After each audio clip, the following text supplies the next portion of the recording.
Adventures in time and space, told in future tense. Dimension X.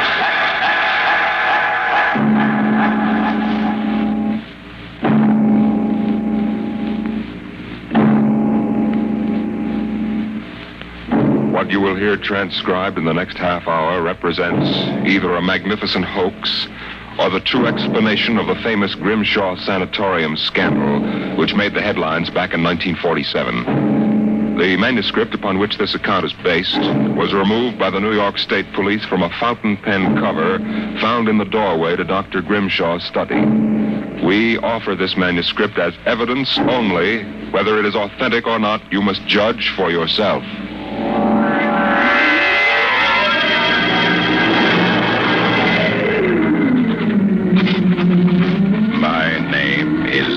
John Doherty, Hamilton College, class of 34, member of Theta Alpha. I'm one of those fools who wanted some excitement in life. So instead of going into my father's shoe business, I became a private detective. These are facts. You can check them if you like. The rest of what I write here is so fantastic that I don't expect it to be believed. If anyone should find this manuscript and read it, all I ask is that you notify Miss Millicent Armbruster of 299 Wallace Avenue, Buffalo, that Johnny Doherty is dead. On the evening of July 1st, Miss Armbruster and I were driving to a wedding. Not our own, though I wish it had been. It was Sunday, and in order to avoid traffic, I took the old mill road, single-lane dirt affair that runs past the Gowanda Cemetery. Hey, Johnny, aren't you going too fast? Not for this road. There isn't a thing around except some tombstones. Johnny, the gate to the cemetery. What about it? That hearse. I don't see any... Hey, Johnny, look out! Look out!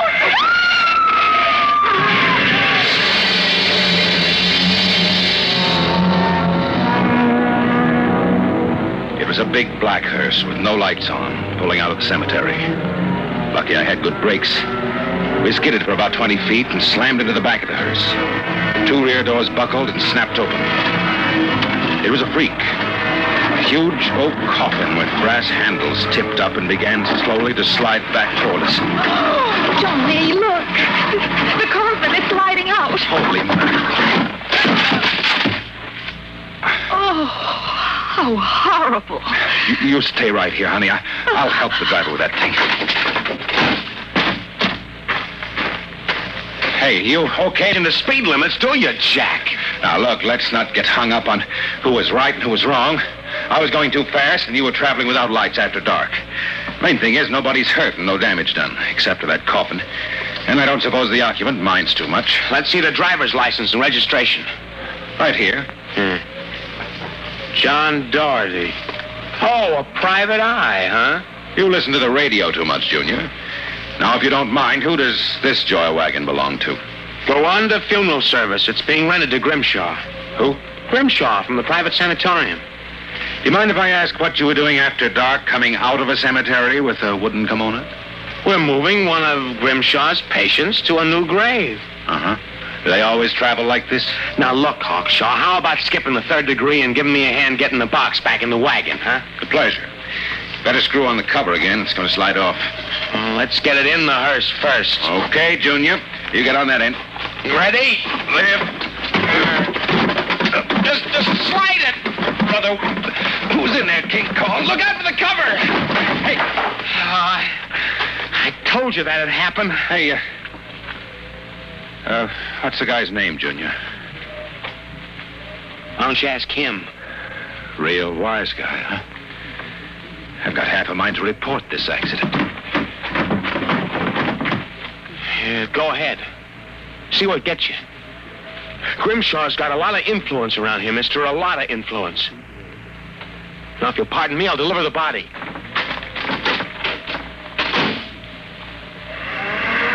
So long, Junior. Johnny? Johnny? I'm coming, honey.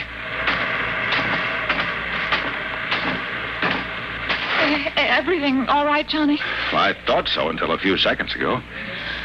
Listen, baby, can you sit here in the car for another 5 minutes? Oh, we're due at the wedding in half an hour. I won't be long. Where are you going? For a stroll through the cemetery. Oh, hey, Johnny, stop making jokes. Honey, when we lifted that coffin back on a meat wagon, I got a good look inside of it. Oh. Exactly how I felt. I figured we'd knocked the stuffing out of the corpse. Only I didn't expect the stuffing to be sand. What? Yes. It wasn't a body. It was a dummy stuffed with sand, a dummy with a wax face. Johnny. Which brings up an interesting question. Who's supposed to be in that box? And just where's the dead man spending his time?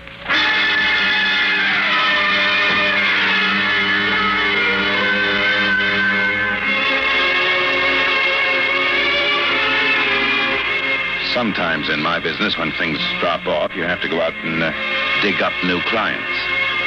Well, my next case was a gentleman named Harlan Ward, Sr., the wealthy automobile manufacturer. I'd gotten his name off his son's tombstone. Are you trying to tell me, Dorothy, that my son Harlan was never buried at Gowanda Cemetery? Exactly, Mr. Ward. Why? Maybe if you'll tell me the circumstances surrounding your son's death, I can help answer that. My son was a rather impetuous young man, tall, good-looking. After his graduation from Princeton, he began drinking quite heavily. After he got into a couple of scrapes, we sent him to Dr. Grimshaw'S Sanitarium in the hope that he could be cured. While my wife and I were in Europe, we received word that he had died. He was buried at Gowanda in our absence. Last week, my wife and I decided to have his body removed to the family vault here at Short Hills. How did your son die, Mr. Ward? Suicide.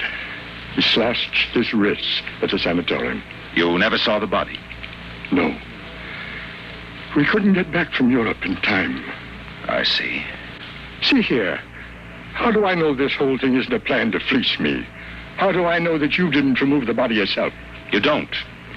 But you're a rich man, Mr. Ward, and you're perfectly willing to take a chance that I'm on the level and that your son may still be alive. You sound very sure of yourself, Mr. Dorothy. My fee is $2,000 retainer plus expenses. What sort of expenses? However much it costs to take the cure at Dr. Grimshaw'S Sanitarium. What do you say, Mr. Ward? All right, Dorothy. My secretary will send you a check in the morning. Good. Oh, one other thing. What's that? I want a photograph of your son, a good one. I think that can be arranged. Look here, Dorothy. If I cooperate, how do I know that you won't run off? I won't guarantee it. On the other hand, I might have to get myself killed on this job. We both take a risk, Mr. Ward.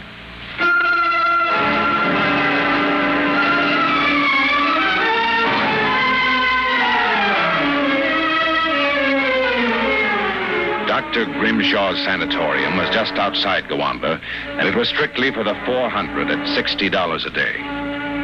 Most of the cases were nervous breakdowns and alcoholics.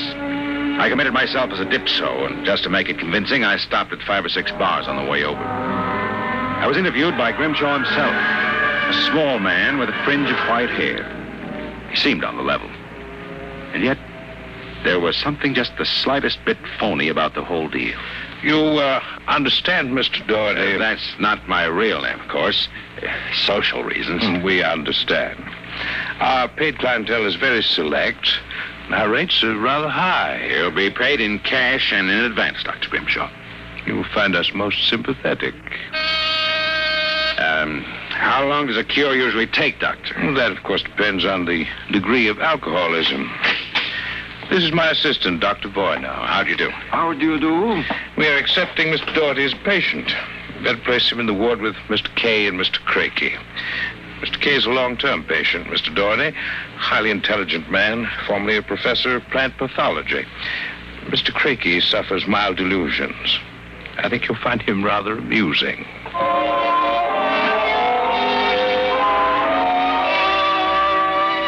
After about 3 days, my roommates, Arthur Kay and Crakey, got used to me, and we even began to play three-handed bridge.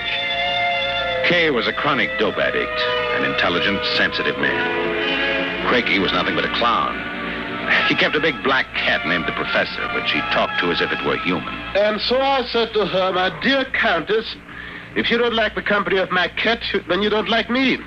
She looked at me as if I were insane, but of course the joke was on her because I was. Hey, Professor? Meow, You'll have to forgive Count Crakey, Mr. Doherty. When you've been here as long as I have, you'll get used to him. Do you like cats, Mr. Doherty? I do hope you like cats, since we are to have adjoining rooms. The professor is very sociable and excellent company. Except when he kills birds and deposits them in your bed. He's nothing but a feline murderer, as far as I'm concerned. See? You have insulted him. Come here, Professor. Let's make friends. How about giving me your paw? Hey, scratch me, you black devil. You insulted him. You hurt his feelings. Well, keep him away from me. It will be a pleasure. I would advise you not to insult him again. Count Crakey is not altogether without influence, as Mr. K will inform you. Good afternoon. And evening. Is he always as nuts as that? Ever since I've been here. Why did they let him keep that black Satan? I don't know. I suppose Grimshaw wants to pamper him. He's been here since they opened the place, I understand. Spends about 3 hours a day getting therapy from Grimshaw. What's his problem? Manic depressive. A little paranoid, too. How long have you been here, Arthur? At Grimshaw's 2 years. I left for a while, but I couldn't stay away from the junk, so I committed myself again. Did you happen to know a patient here named Harlan Ward? Why do you ask that? Do you know him? Oh, I met him socially a few times. I understand he died here. So the newspapers said. I wouldn't know. Suicide, wasn't it? Was it? You're being pretty careful, aren't you? Mr. Doherty, what would you say if I were to tell you that I don't believe Harlan Ward is dead? What makes you so certain? Harlan Ward used to share this room with us. He slept in the same bed you now use. I see. He was an alcoholic. Doing quite well, too, from what I could observe. We all expected him to go home soon. Then one evening he had a violent fight with Crakey. Crakey accused him of snooping or something. Later that night, Grimshaw and Voyner took him out. Where? They take all the special treatment cases to the charity clinic. It's that small building on the other side of the stone wall. I think they do their surgery cases there. Why did they take him there? I don't know. Confinement, I guess.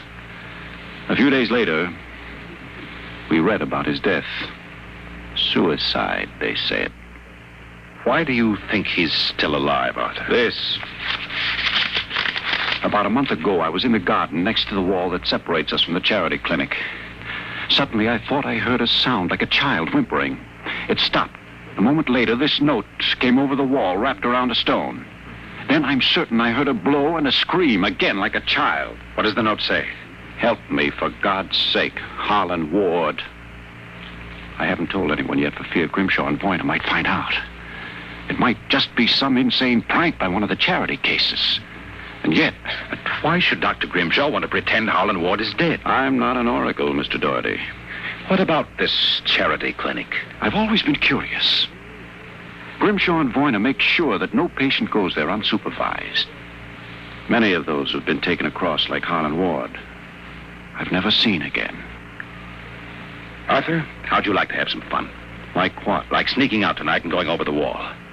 What do you say? It'd break the monotony a little. I don't know. If there's something fishy going on, it'd be better to find out now, wouldn't it? I suppose there's no real harm in it. Of course not. I'd go alone, but I'll need help scaling that wall. Will you do it? All right. I'll go with you.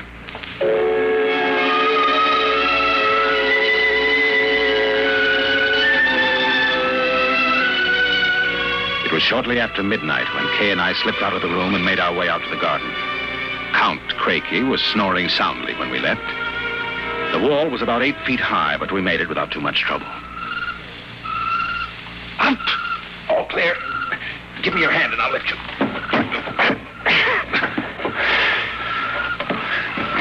Now, careful when you drop. Ready? Go ahead.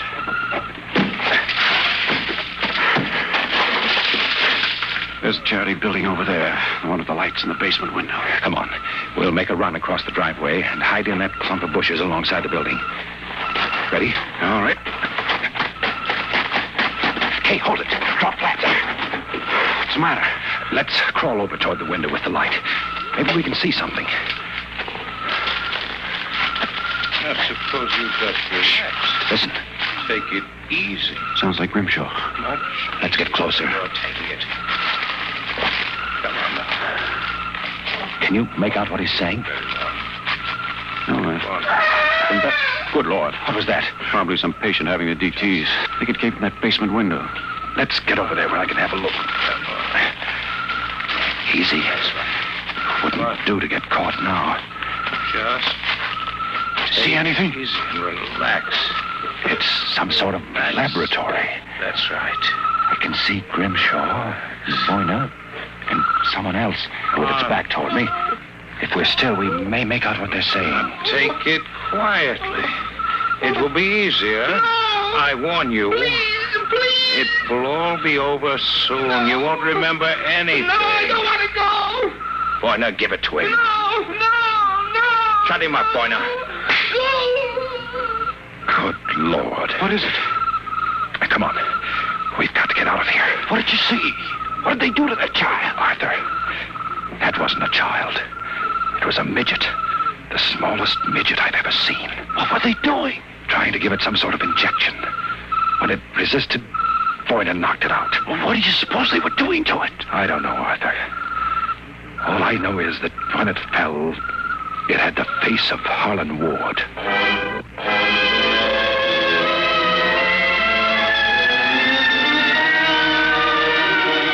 All the way back to our room, my brain was working like a pinball machine. Only the score wouldn't add up. The pieces were there all right. A crazy old doctor, a brutal assistant, a private sanatorium, and a midget with a dead man's face. But I couldn't figure it out. I thought that when I got back to our room, I'd have some time to think about it. But I'd forgotten about our friend, the happiness boy, Count Crakey. Ah, so I've caught you. Fine. So you've caught us. Now, how about crawling back into the woodwork like a good little count? Where were you? Mink hunting. Arthur and I like to go mink hunting at night. It's a funny thing, though. The mink weren't running very good. The grunion were running like crazy, though, weren't they, Arthur? Like crazy, Mr. Doherty. You make fun at Count Crakey. You're lying. I shall report you to Dr. Voyna. Better not, if you know what's good for you. So you threaten me. Me, Count Crakey, world champion gymnast and barbell balancer. I shall scream for help. Help! Help! Did you hurt him? Just knocked him out. What do we do now? Put him to bed. Hope that when he wakes up in the morning, he's forgotten the whole thing. And if he hasn't? They won't take him seriously anyway. I don't think Grimshaw would believe him. Besides which, he doesn't know what we actually were doing. Come on, let's get him back into bed.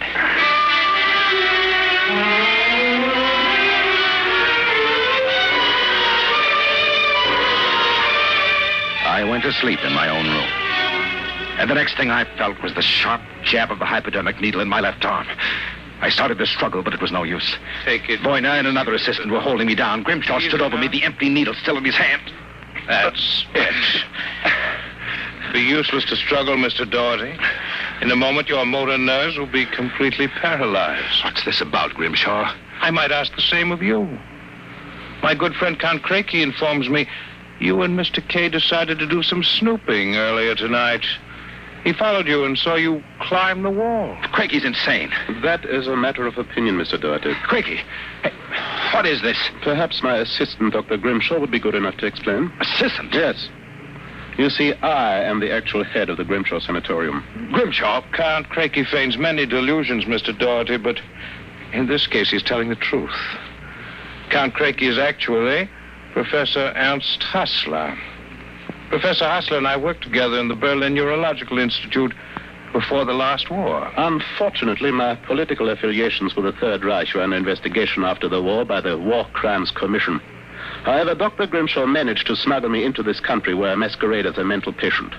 Thus, we are able to continue certain experiments which were interrupted by the American Army.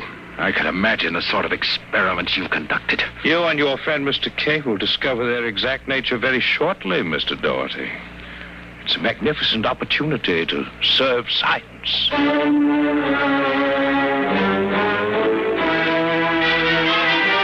Then I passed out. And the next thing I knew, I was coming to in a different room. I guessed it was somewhere in the charity building because of the angle of the sun through the windows. They had me in a straitjacket and kept doping me until I lost count of time. I don't know how long it kept up. I remember one day being wheeled along a corridor into an operating room and hearing the voices of Boyna, Grimshaw, and Crakey as if from a great distance. Pituitrin. 4 cc's. 4 cc's. How are the measurements? Reducing rapidly. We'll operate at once. Therefore, I start the anesthesia. All right, Doctor. Commence.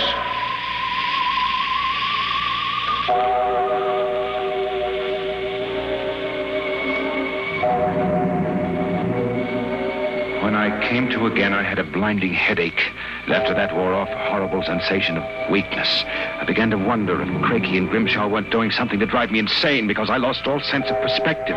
The room seemed to grow in size. I don't know how much time passed, but one day Grimshaw came into the room with a bundle in his arms, about the size of a newborn baby. The bundle was my friend Arthur Kay. Good morning, Mr. Doherty. I brought you a companion. I'm sure you two gentlemen will enjoy each other's company. Let me out of here. Let me out. I couldn't believe my eyes until Grimshaw set Arthur down on the bed beside me. It was then that I got the real shock, for I realized that what had looked like a tiny bundle in Grimshaw's arms was actually the same size that I was. Then, for the first time, I began to understand what was happening to us. Arthur Kay and I were being made into midgets. We got the full explanation next morning when the eminent Professor Hassler, alias Count Crakey, came in to gloat over us. Allow me to congratulate you, gentlemen. How are you feeling? You stinking monster. Oh, I'm disappointed, gentlemen. Do you not feel privileged to be a part of an experiment that will place me at the very top rank of the world's endocrinologists? What are you doing to us? It has been long established, gentlemen, that dwarfism and giantism result from injury to or malfunction of the pituitary and thyroid glands. The interlock between these glands was thought to be a hormone. I have discovered that this was incorrect. It is an enzyme I isolated some years ago. I was well on the way to synthesis in Germany when the surrender interrupted me. The interruption also limited the number and type of subjects on whom I could experiment. I was forced to find others. Such as Harlan Ward. Mr. Ward was only a control experiment. And now you've done the same to us. No, gentlemen. For you, I have reserved a special privilege. You, gentlemen, will be the first to test the full effects of the enzyme. In short, I intend that you, Mr. Kay, and you, Mr. Doherty, when the experiment is completed, will emerge as perfectly healthy, normal individuals. Except, of course, that you will be only 5 inches tall.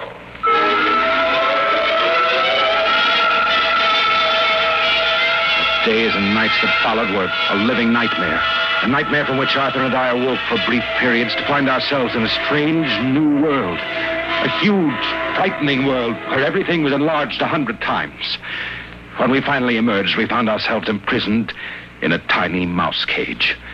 Judging by the relative size of things, we could not have been more than 5 inches tall. Now that our senses cleared, we realized that the experiment was at an end. That from now on, it was either escape or be destroyed. Another moment, I think I'll have this lock worked loose.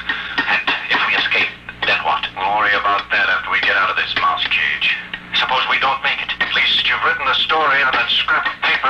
Someone may find it and read it. Nobody will believe it. Why'd you bother to write it? I don't know. I suppose I want the world to know what happened to me. Does it help me push the door open? Now what? First job's getting down to the floor.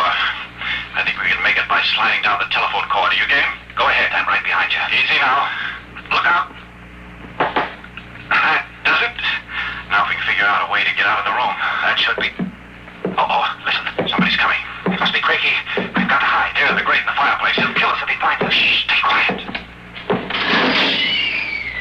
Well, my friends, I'm for feeding. I trust that you... So, you have managed to break out. It won't do, you know. There is no way you could have gotten out of the room with the door and window locked. I know you're in here. I would advise you to save yourselves trouble and give up. No? Perhaps you are in the desk drawer.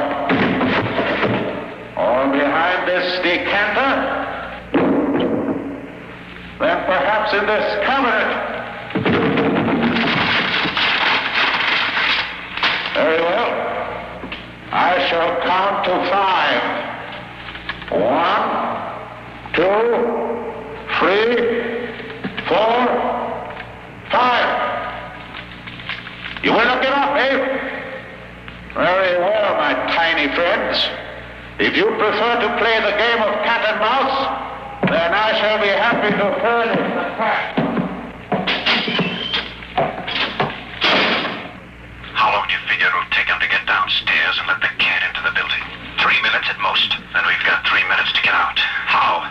All the doors in a mental institution locked from the outside. We need a special key to get out, and then we couldn't reach the lock. I don't know. There must be... Wait a minute. What is it?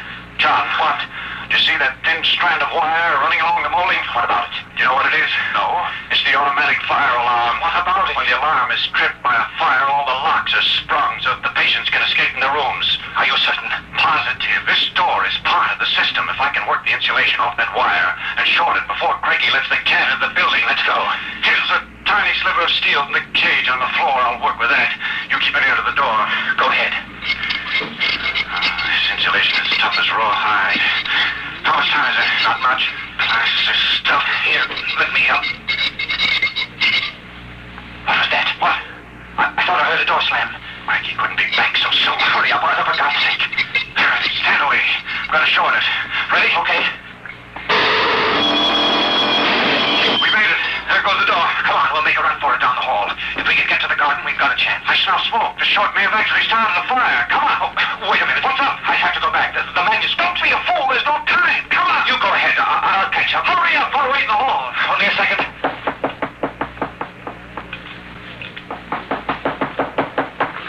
I've got it. Come on. There's nothing to stop us now. Arthur, where are you? It's funny. Arthur? Arthur! Arthur, what's happened to you?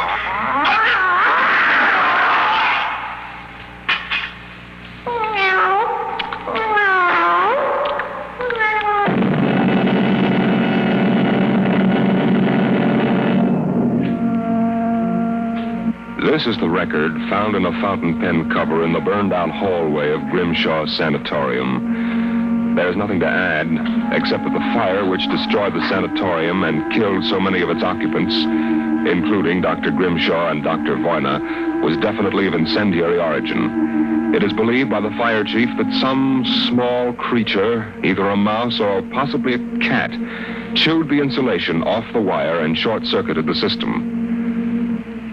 The two patients, John Doherty and Arthur Kay, vanished completely after the fire, and their remains were never found.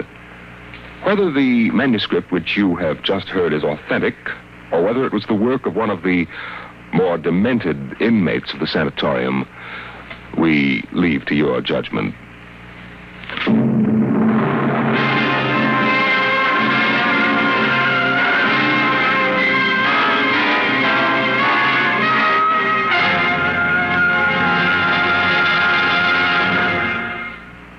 You have just heard another adventure into the unknown world of the future. The world of Dimension X.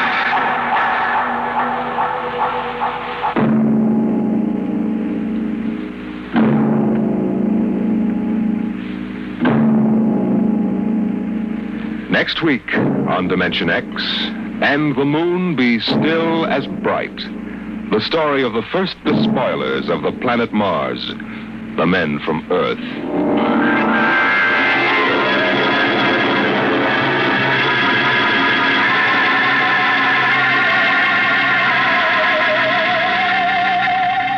Tonight, Dimension X has transcribed Dr. Grimshaw'S Sanitarium. Adapted for radio by George Lefferts from an original short story by Fletcher Pratt. Featured in the cast were Carl Weber as John Doherty and Roger DeKoven as Arthur Kay. Your narrator was Norman Rose. Music by Albert Berman. Engineer Bill Chambers. Dimension X is directed by Edward King.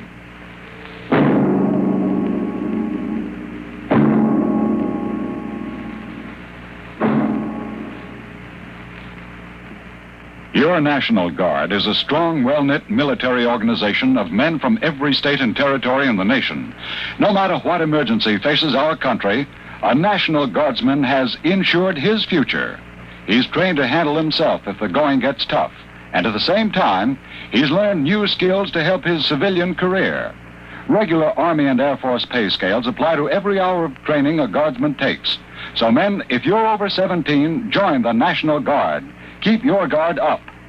Enjoy Bob Hope and Groucho Marx, coming soon on NBC.